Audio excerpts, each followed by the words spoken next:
Financial counsellors say that in the past 2 years, they've seen the number of people unable to repay their debts jump by 50%.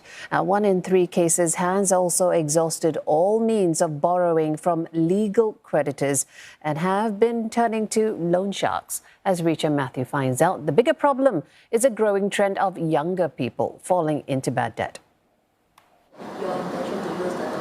For this 30-year-old, who only wants to be known as Sen, the borrowing started when he needed to cover household expenses. 2 years later, he owed over $80,000 to 7 different moneylenders. I thought that I can, by taking loans, I can pay off whatever other loans or other stuff to pay off, I pay off, and then I can cover this loan. My wife gave birth.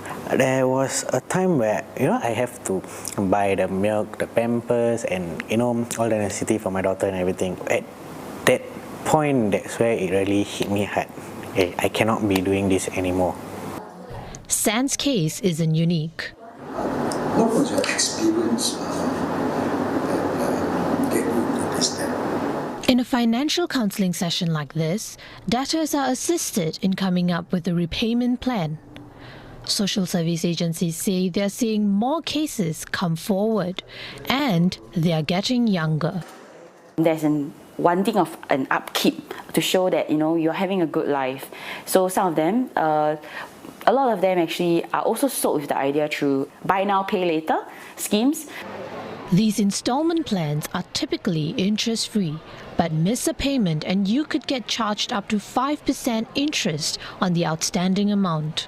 The unsecured loans that we see gives them a very easy access. Is so they don't really need to provide a lot of details to take on the loan. The loan tenor is also getting longer. It seems like a lot of clients use these facilities to the maximum. They use it to their limit before they come to us. To avoid over-leverage, such service providers have guidelines. Amongst them, that users can only have a maximum of $2,000 in outstanding payments. But agencies say that's not enough to solve the problem. High interest rates and a slowing economic outlook ahead could make bad debts worse. We saw a lot of people who had their paycheck cut and then they still had the debt that they had signed maybe 1 year, 2 years ago, and they are unable to service it now. And then once they are unable to service it, they incur late fees, they incur interest, and then it goes on spiraling.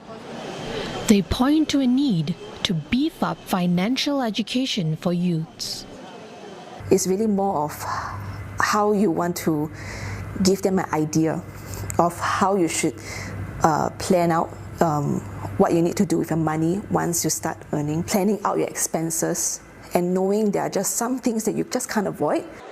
To raise awareness on savings, insurance and investment needs, the Monetary Authority of Singapore launched a basic financial planning guide last month. But for those who come to Adulam and Arise to Care's doors, these efforts may just be too little, too late.